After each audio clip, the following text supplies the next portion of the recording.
بالله من الشيطان الرجيم بسم الله الرحمن الرحيم الحمد لله الذي خلق الإنسان بشرا فجعله نسبا وصهرا وكان ربنا قديرا الذي اصطفى من عباد الصالحين سيد المرسلين وخاتم النبيين محمدا شاهدا مبشرا ونذيرا وداعيا الى الله باذنه وجعله سراجا منيرا والصلاه والسلام والتحيه والاكرام الذين اذهب الله عنهم الرجس اهل البيت ويطهرهم تطهيرا.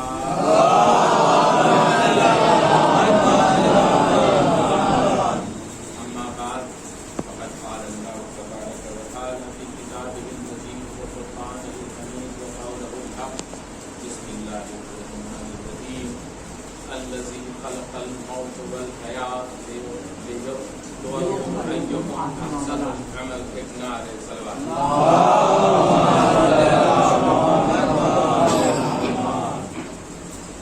حاضرین بس اور میرا ذہین مجمع اکثر کچھ شخصیتیں ایسی ہوتی ہیں جیسے لائق صدر احترام جناب ظفر الباری صاحب، مولانا طاہر عباس صاحب، جب یہ شخصیتیں زیر منبر ہوں تو ان کے علم کا وہ تاثر ذاکر پہ طاری ہو جاتا ہے کہ اسے جو کچھ آتا ہے وہ بھی وہ بھول جاتا ہے. لیکن ان کی شخصیتوں کو اپنے لیے باعث تبرک سمجھتے ہوئے، باعث سعادت سمجھتے ہوئے اپنے موضوعات آپ کے سامنے جو کچھ بھی پیش کرتا ہوں.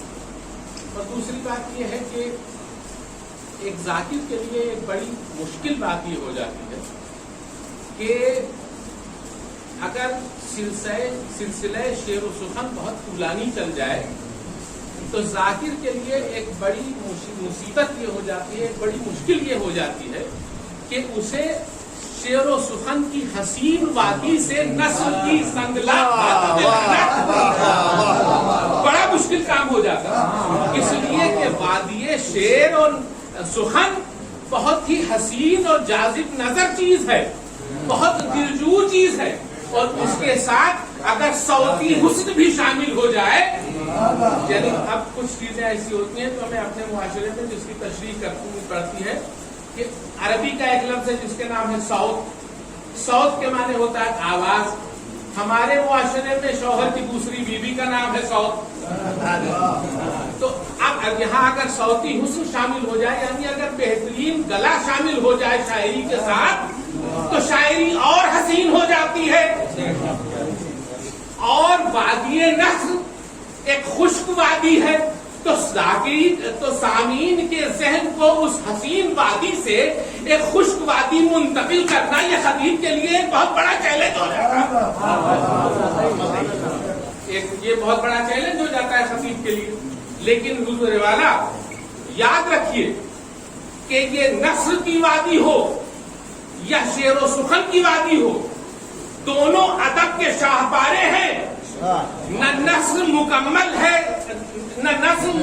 ہے نثر کے بغیر، نہ نثر مکمل ہے نظم کے بغیر.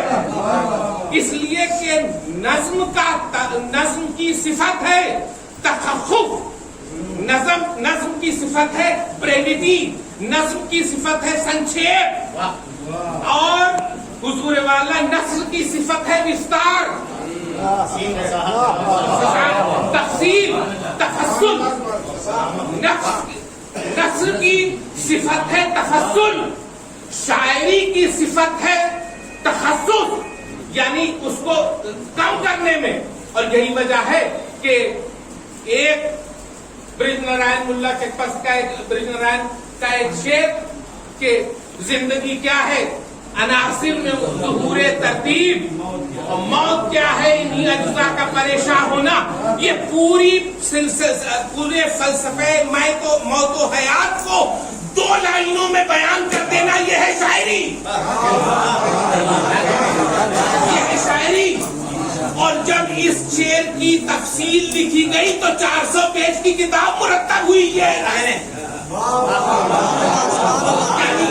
400 پیج کی کتاب کے مضمون کو منتقل 2 سطروں میں کر دینا یہ ہے فن شاعری. اور 2 مصروں کی تفصیل کرنا یہ ہے فن نثر، یہ ہے نثر گوئی. تو یہ دونوں الگ الگ چیزیں ہیں، دونوں ادب کے شاہکارے ہیں.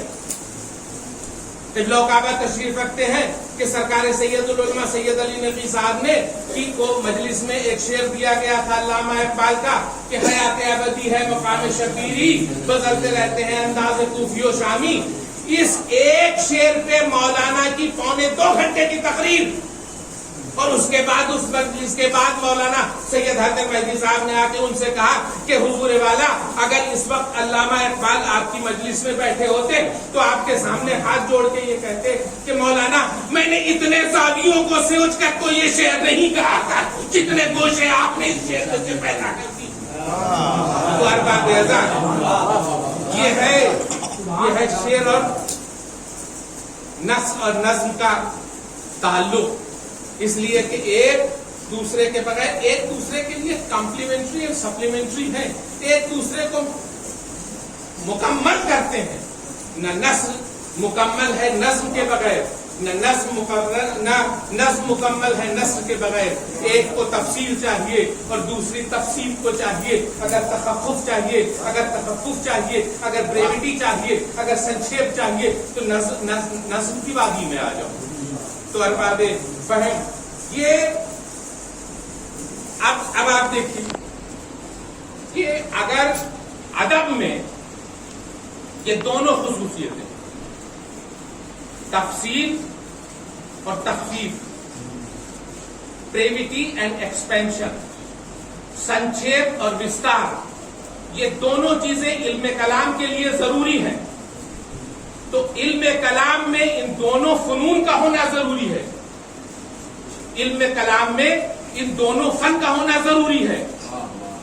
اب اگر آپ ذرا غور کیجئے کہ اگر ان دونوں فن کا ضروری ہے اور ہم یہ کہتے ہیں کہ قرآن مجید وہ کتاب ہے جس میں ہر خشک و تر موجود ہے، ہر خشک و تر موجود ہے، تمام چیزیں موجود ہیں، تو اگر قرآن میں 6666 آیتوں کا وستار موجود ہو، ایکسپینشن موجود ہو، اگر تخفف نہ ہو، اگر بریوٹی نہ ہو، تو قرآن علم کلام کے ان منازل کو طے نہیں کرتا ہے. تو علم کلام کے اس منزل کو کچھ نہ کچھ معاذ اللہ حاکم بدہن کوئی نہ کوئی نقص علم رہ جائے. اگر اس میں تخفف نہ آئے، اگر اس میں بریوٹی نہ ہو، تو حضور والا یاد رکھیے کہ وہ اور ہوں گے جو کہا کریں کہ کلام میں تخفف نہیں ہے. خود خالق کائنات نے کہا کہ جو 6666 آیتوں میں ہے، جو 114 سورتوں میں ہے، جب ہم نے اس کو کھینچ کے بریوٹی میں لایا تو کہا جو قرآن میں ہے وہ صرف ایک آیت بسم اللہ میں ہے.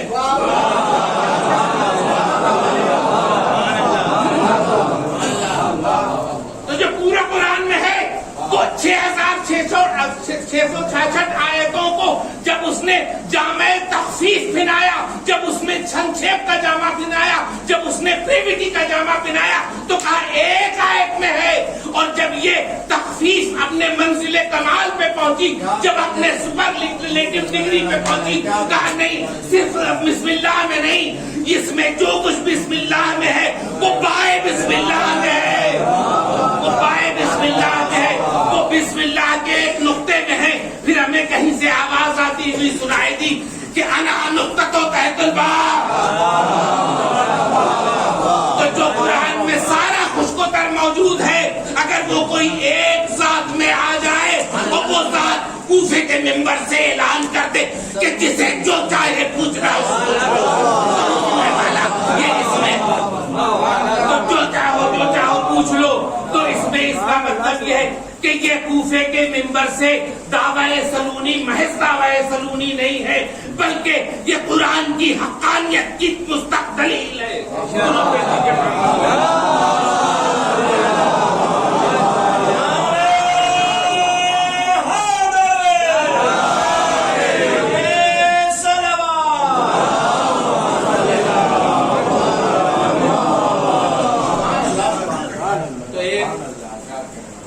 ایک ذات میں نقطۂ تحت الباء کا جو مصداق ہو جائے، اور قرآن کا دعویٰ ہے کہ سب کچھ تمام علوم موجود ہیں، اور اگر اس نے یہ کہہ دیا کہ جو دل چاہے پوچھ لو، تو یہ حقانیت قرآن کا وعدہ ہے، یہ محض دعوی سلونی نہیں ہے۔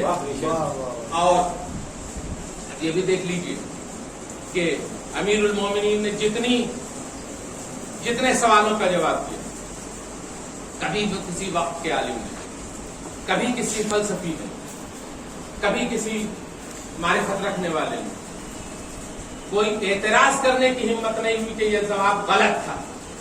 ہاں، علی کے جواب پہ ایک اعتراض ضرور ہوا، ایک اعتراض علی کے جواب پہ یہ ہوا کہ علی، آپ ہر سوال کا جواب اتنے جلدی کیسے دے دیتے ہیں؟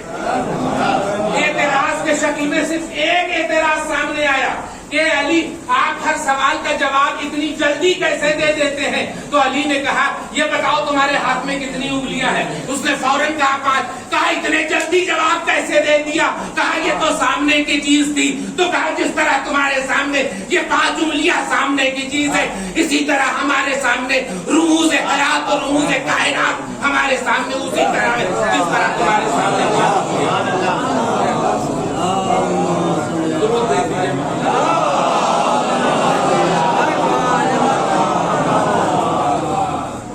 الذی خلق الموت والحیات لیبلوکم ایکم احسن عملا۔ ایک بیٹے نے اپنے ماں کے چہلم کی صفحے ماتم بچھائی، تو غالباً، اور ہمارا دستور بھی ہے کہ اس طرح کے چہلم کے مجالس میں فلسفہ موت و حیات پہ گفتگو ہوتی ہے کہ موت کیا ہے اور زندگی کیا ہے، لیکن اس سے پہلے ہم یہ بھی سمجھیں کہ ماں کیا ہے، ماں کی شخصیت کیا ہے۔ ماں ارباب فہم ایک عورت کا وجود مکمل جب سمجھا جاتا ہے جب وہ ماں بن جائے۔ عورت کا وجود مکمل نہیں ہے جب تک وہ ماں نہ بنے۔ اور ماں کیا چیز ہے کہ وہ ماں اس شخصیت کا نام ہے جو اپنے وجود کو نچوڑ کر کے اپنے جیسی ایک زندگی پیدا کرتی ہے۔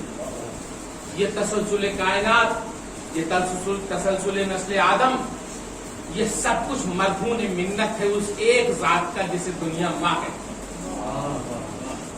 یہ سب کچھ اس مرہون منت ہے اس ایک ذات کا جسے دنیا ماں کہتی ہے۔ اور ارباب فہم، یہ ماں اللہ کا وہ عطیہ ہے کہ جس نے اس انداز سے اس کی تخلیق کی ہے کہ ماں اپنی تکلیفوں کو بھول کر، ماں کی اپنی تکلیفیں کچھ نہیں ہیں، بچے کی تکلیفیں اس کے لیے مقدم ہیں، بچے کی تکلیف اس کے لیے سب کچھ ہے، اپنی ضرورتوں کو بھول جاتی ہے، بچے کی ضرورتوں کو یاد رکھتی ہے۔ اور یاد رکھیے کہ ماں اگر اس روئے کائنات پہ اللہ کی ربوبیت اور رزاقیت کی کوئی زندہ دلیل ہے اس روئے کائنات پہ، تو صرف وہ ماں کا وجود ہے۔ ماں کا وجود ہے کہ اس روئے کائنات پہ اگر اللہ کی رزاقیت اور ربوبیت کا اگر کوئی زندہ دلیل موجود ہے اس روئے کائنات پہ، تو اس شخصیت کو ماں کہتے ہیں۔ درود دے دیجیے۔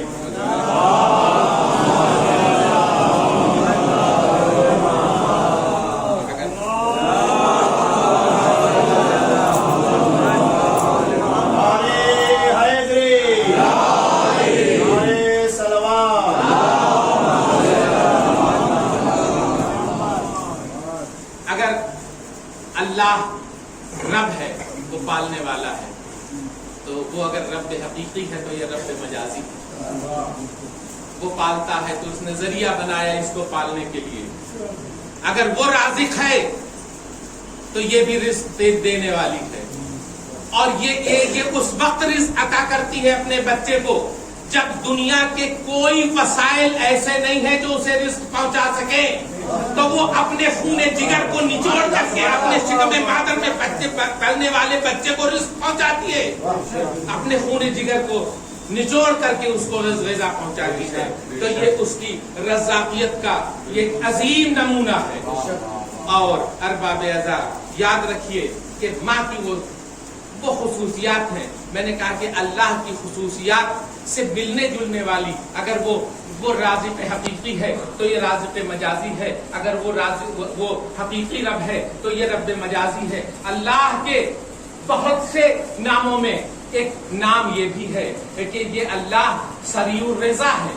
وہ بہت جلدی مان جانے والا ہے، وہ بہت جلدی مان جاتا ہے اپنے بچوں سے. کسی شاعر نے کہا تھا کہ آنکھ میں اشک ندامت اور جبین سجدہ ریز، آنکھ میں اشک ندامت اور جبین سجدہ ریز، اے خدا تجھ کو منانا تو بہت آسان ہے، اے خدا تجھ کو منانا تو بہت آسان ہے. تو اگر وہ سریع الرضا ہے تو ماں بھی اپنے بچوں سے زیادہ دیر تک روٹھی نہیں رہ سکتی ہے، ماں بھی اپنے بچوں سے زیادہ دیر تک روٹھی نہیں رہ سکتی. اور حضور والا ماں کا وجود گھر میں ایک ایسے بیلنسنگ فیکٹر کا کام کرتا ہے جو پورے گھر کو تسکین کے دانے کے طرح جوڑے رہتے ہیں. ماں کا وجود وہ اہم وجود ہے کہ جو پورے گھر کو منسلک کیے رہتی ہے. اس لیے بچہ، باپ اور بیٹے میں بحث ہوئی، بچہ پیر پٹکتا ہوا گھر سے باہر نکل گیا، غصے میں نکل گیا. اب کیا ہے، بہن نے کھانا کھا لیا، چھوٹے بھائی نے کھانا کھا لیا، باپ نے کھانا کھا لیا، بس ایک ہستی ہے کہ جس نے ابھی تک کھانا نہیں کھایا. کیوں؟ بیٹی نے کہا ماں اماں کھانا کھا لیجیے. کہا بیٹی بھوک نہیں ہے. نہیں، بھوک تو ہے لیکن ممتا نے بھوک کے احساس کو ختم کر رکھا ہے. ممتا نے بھوک کے احساس کو ختم کر رکھا ہے. اس لیے کہ ابھی بیٹا باہر گیا ہوا ہے، غصے میں گیا ہوا ہے، کھانا نہیں کھایا، آنکھیں منتظر ہیں، ممتا باہیں پھیلائے کھڑی ہوئی ہے کہ بچہ آ جائے کوئی صورت سے. لیجئے دیر میں بچہ آیا. اب ماں اتنی جلدی مان جاتی ہے. اور میں کہتا ہوں کہ ماں کو منانے کے لیے آپ کے لیے الفاظ بھی ضروری نہیں ہے. ماں کو منانے کے لیے ماں وہ ہے جو بچے کی نگاہوں کو پڑھ کے جان جاتی ہے. نگاہوں میں ایک جذبہ ندامت جھلک آئے، ماں فوراً بائیں پھیلا دیتی ہے. درود بھیج دیجیے محمد.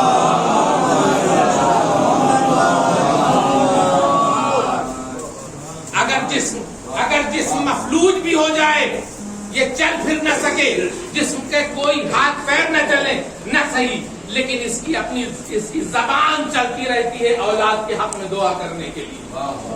اس کی زبان چلتی رہتی ہے اولاد کے حق میں دعا کرنے کے لیے. ماں اگر زندہ ہے تو رحمت عظیم، اور ماں مر جائے تو بھی رحمت ہے.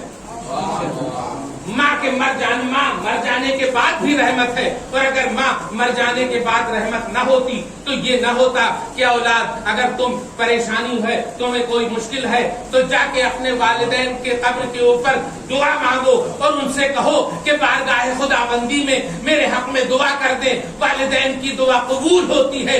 تو والدین ایسی شخصیت ہے، اور خصوصاً ماں اس شخصیت کا نام ہے جو مر جانے کے بعد بھی رحمت رہتی ہے. اس لیے کہ موت تو جسم کو آتی ہے، ممتا کو موت نہیں آتی ہے. ممتا تو زندہ رہتی ہے موت ہونے کے باوجود بھی. تو حضور والا وہ لوگ بہت ہی قابل تحسین ہیں، اور ان کو اپنی عزت کرنا چاہیے کہ جن کی مائیں ابھی زندہ ہیں. جن لوگوں نے اس عظیم نعمت کو کھو دیا ہے، ان کے لیے چاہیے کہ اپنے ماں کے حق میں، اپنے والدین کے حق میں دعا کرتے رہیں. اس لیے کہ یہ بہت بڑی عظیم بات ہے. حضور والا یہاں دنیا کے آدھار کارڈ میں تو خانہ بلدیت ہوتا ہے، آپ کا نام، آپ کے باپ کا نام، لیکن وہاں جو ریکارڈ مینٹین ہوتا ہے اس ریکارڈ میں خانہ فرزندیت ہے. خانہ فرزندیت ہے. اس کا مطلب یہ ہے کہ ماں باپ کو یاد کر کے ان کے نام ایصال ثواب کرنا ضروری ہے. وہ کرتے رہو، اس لیے کہ وہاں خانہ فرزندیت میں تمہارا نام درج ہو جائے کہ کوئی بیٹا ہے تمہارا روئے زمین پر جو تمہیں ثواب بھیج کر کے خانہ فرزندیت میں اپنا نام درج کرواتے رہے. اس لیے بہت بات ایسی ہوتی، میں کہتا ہوں کہ کم سے کم شب جمعہ والدین کے نام 2 رکعت نماز ہدیہ والدین ضرور پڑھا کریں، ضرور پڑھا کریں. آدھار کارڈ میں فرزندیت کے خانے میں برقرار رہے، اس لیے کہ اسکول کا، یہاں دنیاوی اسکول کا یہ اصول ہے کہ اگر بہت زیادہ دن تک طالب علم غیر حاضر ہو جائے تو نام کٹ جاتا ہے۔ اس لیے کہ اگر وہ والدین، وہ بچے جو اپنے والدین کو یاد نہیں کرتے زیادہ وقت تک، تو ان کا ایسا نہ ہو کہ آپ کا نام، یہاں آپ نے 2 رکعت نماز پڑھی اور والدین کے نام ہدیہ کیا، وہاں سپر کمپیوٹر سے فوراً پرنٹ آؤٹ نکلا اور پرنٹ آؤٹ نکل کر کے پہنچا دیا گیا کہ دیکھو یہ تمہارے بچوں نے تمہارے لیے ہدیہ بھیجا ہے، درود بھیج دیجئے محمد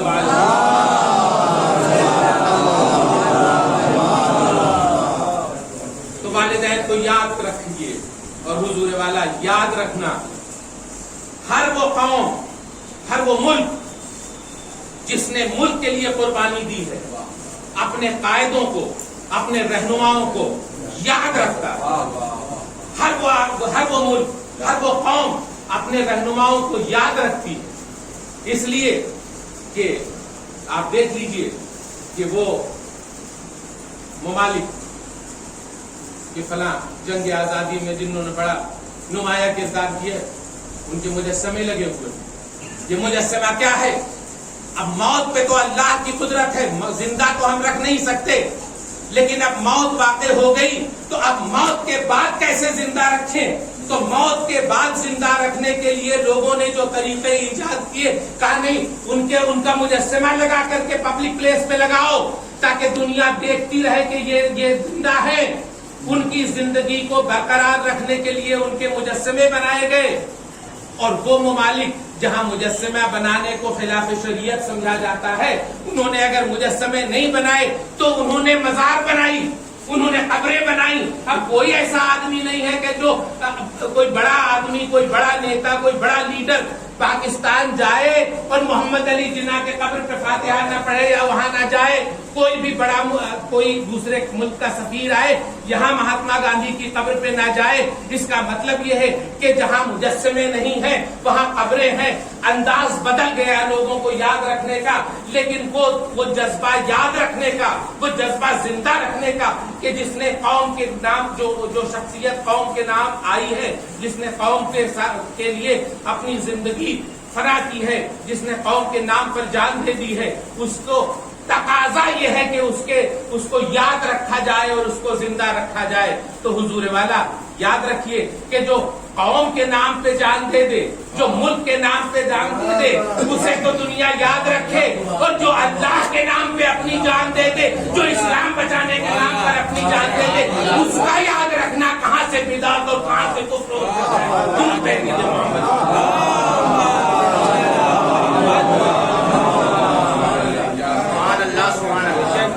تو جس نے اللہ کے لیے اپنی جان دی، اور یہی ارباب فہم یہ منزل تھی کہ جس نے اللہ کے نام پر جان دی ہے، تو یہ پہلا تقاضا تھا اللہ کا کہ جو جان دی ہے اسے زندہ رکھا جائے۔ جس نے جان دی ہے اس کو زندہ رکھا جائے، جس نے اللہ کے نام پہ۔ تو دنیا والے اپنے ڈھنگ سے زندہ رکھتے ہیں، کوئی مزار بنا کے زندہ رکھتا ہے، کوئی مجسمہ بنا کے زندہ رکھتا ہے، کوئی تصویر بنا کے زندہ رکھتا ہے، اس لیے کہ انہیں اس کے بعد کی زندگی پہ قدرت نہیں ہے۔ لیکن اللہ جس کو زندہ رکھنا چاہے تو وہ کہتا ہے وَلَا تَحْسَبَنَّ الَّذِينَ، ان کے بارے میں شک بھی نہ کرنا کہ یہ مردہ ہے، یہ زندہ ہے، بلکہ ہماری طرف سے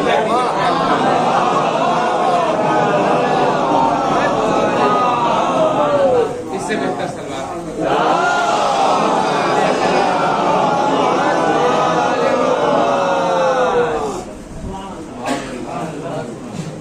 تو اللہ نے زندہ رکھا، اور اللہ نے زندہ رکھنے کا اور کیا سبب کیا؟ کیا کہ ہم تمہارے ذکر کو نماز میں قائم کرنے، جب تک یہ نمازیں نہیں، زندہ رکھنے کا ایک اور طریقہ کہ جب تک ذکر محمد و آل محمد نہ ہو تب تک نماز مکمل نہیں۔ اور نماز کے بارے میں ہے کہ اگر یہ قبول ہو گئی تو سب کچھ قبول، اور اگر یہ رد ہو گئی تو سب کچھ رد۔ تو نماز میں جب تک تذکرے